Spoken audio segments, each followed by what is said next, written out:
Hey everyone, welcome back to the deep dive. We all want to stay ahead of the curve, right? Well, today we're diving into why 2025 is looking like, well, kind of a prime time to be launching an online business. We've been digging into some serious research, and there are some really fascinating signals out there. We're going to break it all down for you. No hype, just the good stuff. It's really striking how many major shifts are all happening at the same time. We're talking about technology that's just become way more accessible, big changes in how people shop online, and yeah, even the economic ups and downs are playing a role here. All those things together, that's what makes this moment so interesting.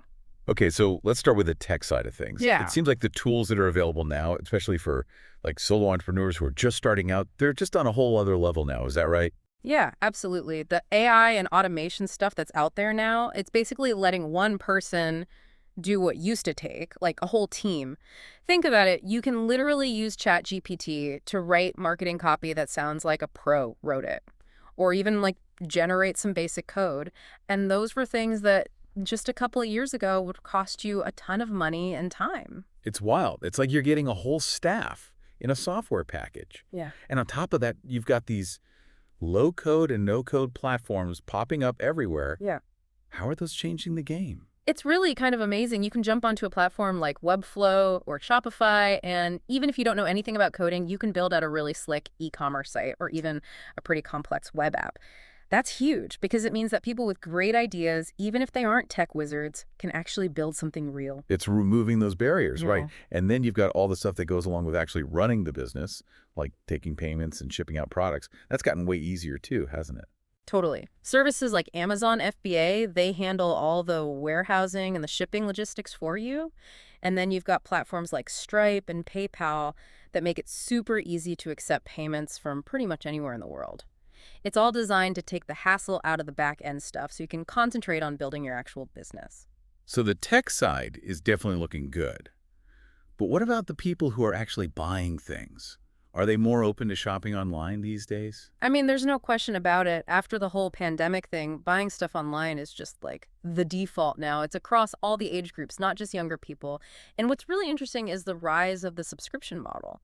People are totally comfortable with paying for stuff like software or those curated box things on a recurring basis, which is great for online businesses because it means they have a more stable income. Makes sense. That kind of predictability is like gold for a business owner. And you know what I've been seeing more of? It's like you can buy stuff directly inside social media apps now. Oh, yeah, absolutely. Platforms like TikTok and Instagram, they've built shopping features right into their feeds and even their live streams. So you can like discover something and then buy it right there without even leaving the app. It's making it so much easier for new products to get in front of the right people. Okay, so easier tech, more people shopping online. But if you launch a small online business now, in 2025, can you really reach customers all over the world? Well, that's the thing. The whole remote work trend has basically blown the doors open for online services and digital products. Your potential customers could be anywhere, literally. And the internet lets you zero in on really specific niche communities, like, people who are passionate about some really specific hobby.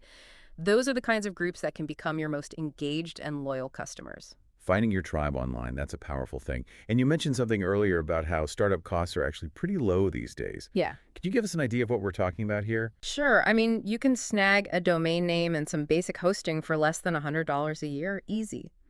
Then you've got those really user-friendly website builders that'll run you like $10 to $30 a month. Even the fancy AI tools are only around $20 to $50 a month. And if you get smart about using free social media and SEO, you can keep your startup costs really low. You could realistically launch a basic working online business for under $1,000. That's pretty amazing when you think about how much it used to cost to get a business up and running. And it seems like if you need to learn how to do something new, there's like a million resources online now, right? Oh, yeah, for sure. You've got platforms like YouTube and Udemy, even just communities on Reddit where you can find tons of educational content, a lot of it totally free or super cheap. Yeah. And then you've got places like Indie Hackers and Product Hunt where you can get feedback on your ideas and connect with other entrepreneurs. It's a huge help. What about funding? Is it getting any easier to get funding for a new online business? It definitely seems like the landscape is shifting. Venture capitalists are really interested in startups that are lean and scalable, especially if they're using AI in a smart way.